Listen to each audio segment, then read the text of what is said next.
Ang daming pakulo ni Sara ngayon. Wala na naman siyang nakita ngayon, kundi si PBBM na naman ang sumisira sa kanya. Sinisiraan daw siya ni PBBM. Naku po, Sara. Hindi na nga maganda ugaga ang ating Pangulo sa kanyang mga trabaho. At sisiraan ka pa, wala pong time ang ating Pangulo para siraan si Sara. No? Wala po. Si PBBM ay busy-busy kanina. Ay nasaan ba si PBBM? Ha? Wala akong update kanina kay PBBM. Kung nasaan siya. Okay. So eto nga po ang balita. So grabe to si Sara. Ayan. Si PBBM na naman ang may kasalanan. Ha? So panoorin nga natin to, guys. Ngayon ko lang kasi to napanood eh. Ngayon ko lang to narinig. Ngayon ko Vice President Sara Duterte si Pangulong Bongbong Marcos ang nasa likod naman ng makinarya para siraan siya. Kasunod ng mga pasabog sa impeachment hearing tungkol sa mga hindi mapaliwanag na yaman Si Trillanes ang nasa likod noon, Sara. Baka nakakalimutan mo. Siya ang naggalap ng mga ebidensya na yun. Siya ang nagsunog ng kilay. Ang napuyat. Si Trillanes, hindi si PBBM. Walang alam dyan si PBBM. Bakit si PBBM na naman ang sinisisi mo? Anong kinalaman ni PBBM dyan? Hindi na nga maganda o gaga, nagkakasakit-sakit na nga yung Pangulo sa kakatrabaho. Tapos pagtutuunan ka pa ng pansin? Magsasayang lang siya ng panahon para siraan ka. Sino ka ba? Sirang-sira ka na eh. Alam mo ba yung Sara? Noon ka pa sirang-sira na. Alam na namin na sirang-sira ka na. Kailangan na lang namin talaga ng matinding ebidensya para ikaw ay bumaba dyan sa pwesto mo at hindi ka na talaga makapasok sa politika. Tapos si PBBM na naman ngayon ang sinisisi mo. Ito po ay 2 hours ago lang na balita. Ito ay mula sa News 5 Everywhere sa GMA. Ay nako. Huwag kayo maniniwala talaga dito kay Sara. Galit na galit talaga ito kay PBBM. Kaya si PBBM ang sinisisi niya. Putol, hello po sa mga DDS supporter dyan. Magandang gabi po sa inyo. Yan ang kung ano-ano na naman ang mga sinasabi nyo. At ewan ko, sampalin nyo nga yung poon yung si Sara. At si PBBM na naman ang sinisisi niya. So pakinggan natin. The center ng umun sa balita si News 5 Justice Correspondent Camille Samonte. Camille, anong basihan ng payag nito ng PISE laban sa Pangulo? Sige, isang araw nga matapos ang tinatawag ng ilang kongresista na bloodbath sa impeachment hearing, naglabas ng saloobin si Vice President Sara Duterte. Isa nga sa mga dumalo sa pagdinig ay si dating Senador Antonio Trillanes na nagsiwalat ng bilyong-bilyong piso umanong laman ng bank accounts ni VP Sara. Sagot dyan ng bise, hindi na bago ang mga paratang ni Trillanes, pero ang bago raw ay ang backer niya at yan daw ay si Pangulong Bongbong Marcos. Hindi na bago ang ni Trillanes. Talaga namang hindi bago dahil matagal na yan. Matagal na yan pinagsasabi ni Trillanes. Matagal na yan binubulong-bulong ni Trillanes. Kaso hindi nyo pinapaniwalaan. Papaniwalaan nyo siguro pagka yung nakulong na rin ito at na-impeach na rin ito si VP Sara. Ang sa akin lang dyan ay naniniwala ako kay Trillanes. Yung time lang na nakulong si Digong dahil kay Trillanes. Si Trillanes ang nagkalap ng mga ebidensya. At si Trillanes ang nagkaso sa kanya. Naghatid ng kaso doon sa ICC. Siya ang nag-file ng kaso kay Digong sa ICC at ito nga po ay nag-prosper at naging successful po ang kaso na yon. At nakulong nga po ngayon si Digong. Diyan po kami naniniwala. So ngayon pa ba kami hindi maniniwala kay Trillanes? Si Digong nga napakulong niya. Alam namin na hindi talaga kayo mapuputol, hindi namin mapuputol, hindi namin mababago mga utak nyo sa pagsuporta sa mga Duterte. Pero yung sinisisi nyo, si PBBM, ay hindi kami papayag doon. Pagod na nga yung tao sa kakatrabaho, pagod na nga sa serbisyo. Hindi ka nga dyan, Sara Duterte, hindi ka nga dyan tumutulong. Ang tigas nga ng mukha mo eh. May bala ka pa nga ngayong mag-abroad. Bakit nagbago ang utak mo? Nakinig ka sa mga lawyers mo na huwag ka munang umalis kasi nga ididiin ka na. Baka pagdating mo rito ay ano ka na. Hindi ka na, alam natin na hindi ka na magiging vice president. O may impeach ka talaga. Pero ang iniiwasan mo lang ngayon, alam mo kung ano? Yung warrant of arrest mo galing sa ICC. Alam mo ba yun? Wala, konektado ka kay Digong eh.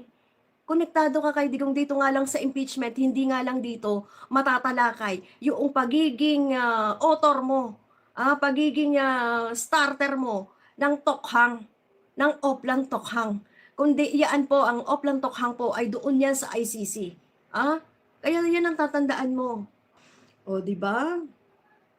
O, Ayla, DDS dating Duterte supporter, ngayon PBBM na forever. Salamat naman, Ayla. Alam nyo, pagka yung ganyan, marami na talagang DDS ang nabubuksan ng kanilang isipan, lalong-lalo na ngayon, ayan o. Yung kay Trillanes pa lang yan, ha? Yung mga anomalya pa lang yan sa mga bank accounts niya, sa salin niya na nakikita nyo walang cash na i-deposit pero ang dami-daming record sa AMLAC. Doon na kayo. Isipin nyo, habang nagla-live kahapon, lalo na ako, habang nagla-live ako, sabi ng mga DDS, o tingnan nyo, may mga business, ang BP, hindi yan magnanakaw. O hindi nila kasi naiintindihan. Nung nasa salain na, hindi na talaga nila naintindihan kung ano yung mga tinatalakay doon. Kung ano yung mga pinagsasabi ng mga ebidensya doon. PBBM supporter po ako. Naniniwala po ako kay PBBM 100% po. Nakita mo, ang kanyang pinsan ngayon ay pinabayaan niya. Wala siyang pakialam, nakita nyo. Kahit na magbalita siya. Basta, ano nga ngayon yung mga asset or ari-arian ni Romualdez ay i-release daw. Oo, di ba? Pa ng bise, lalo raw lumalalim ang paggamit at pang-aabuso umano ng administrasyon sa mga institusyon ng pamahalaan para sa pamumulitika. Wow, lalo raw lumalalim. Lumalalim ka mo, ang nakukutot namin sa mga katiwalian mo, Sarah. Yun lang yun. Marami na kaming nakukutkot, parang kamote lang yan eh. Yung napakalalim na tanim, nakukutkot lang namin ngayon. Nabubungkal lang namin ngayon, Sarah. Kaya nga kanina yung mga ano nyo, yung mga defense nyo, wala namang masabi eh. Anong sinasabi nila? Sa Senate na lang daw magpapaliwanag. Hindi naman daw relevant yon sa impeachment, yung mga sinasabi na tungkol kay Digong. Bakit? Tatay mo yun eh. Magkakuntsaba kayo ng tatay mo eh. Pareho kayong binibigyan daw ayon kay Trillanes. Pareho kayong ang tawag dito, dinidepositan ng drug lord sa inyong mga bank accounts. Nauna na dito si Duterte. Siyempre, ama mo yun. Kung matinu-tinu ka, Sara, dapat hindi ka na nakisali sa ama mo. Hindi ka na nagpalagay sa bank accounts mo para malinis ka. At eto pa dapat, marami ka na sanang pera, Sara. Bilyonaryo ka eh. Muntik na ngang maging trilyon eh. Malapit nang maging trilyon. Bilyonarya ka. Dapat nun, hindi pumasok sa politika, hindi ka na pumasok sa national para hindi nakutkot ang iyong mga katiwalian. Yan ang tatandaan mo, Sara. Diyan ka nagkamali, kaya nga umiiyak ka eh. Na kung bakit ikaw ay naging vice president pa, bakit ka tumakbo pa as vice president. Yan nga ang pagkakamali mo. Pero sa ngayon na nakikita natin na nakakulong ang iyong tatay, kahit na maging mayor ka pa sa Davao, mauungkat pa rin yun, Sara. Kala mo ba hindi mauungkat yun? Siyempre, ikaw ay pinapasahuran pa rin ng taong bayan as mayor. Kung sakasakaling naging mayor ka lang. Natural, ikaw ay lilitisin din or ikaw ay titingnan din. Iimbisigahan ka rin katulad ng mga kapatid mo ngayon na congressman at mayor diyan sa Davao. Iimbisigahan din yan. Ano sa palagay nyo? Hindi yan iimbisigahan? Iimbisigahan din yan. Alright? Okay, so alam nyo mga DDS, love ko kayo eh. Kasi kayo, alam namin na naiintindihan ninyo ang hearing na to. Pero kayo ay nagbubulag-bulagan dahil nga sa panatiko kayo ng mga Duterte. Pero wala na kaming magagawa ron. Nasa inyo na lang at kung baga sa kung kailan na lang kayo magigising. Doon na lang kami magpapasalamat kung kailan kayo magigising. Diyan sa ginagawa ni Sara sa inyo, na mga DDS kayo, sa ginagawa na yan ni Sara na pagpapaliwanag pa ngayon kung paano siya makakalusot, kung paano siya, sisisihin niya si PBBM, nasa sa inyo na lang yan. Kung talagang kayo ay magiging panatiko pa rin yan ni Sara. Manalangin na lang kayo na ipahayag sa inyo, ipakita sa inyo ang katotohanan. Yan na lang ang gawin nyo, manalangin na lang kayo na yung sinusuportahan nyo ay ipakita sa inyo kung ano ba talaga ito, to ba talaga ito or hindi. Ah? Kasi diyan sa Congress, may oath po sila Trillanes. 'Di ba nag-oath nung kahapon sila Trillanes at si Ombudsman Remulla? Natural po, bawal magsinungaling dahil sila ang mapuputukan nito. Kaya naniniwala talaga kami doon na totoo ang mga sinabi ni Trillanes. Okay? BBM walang katulad, BBM walang bahid.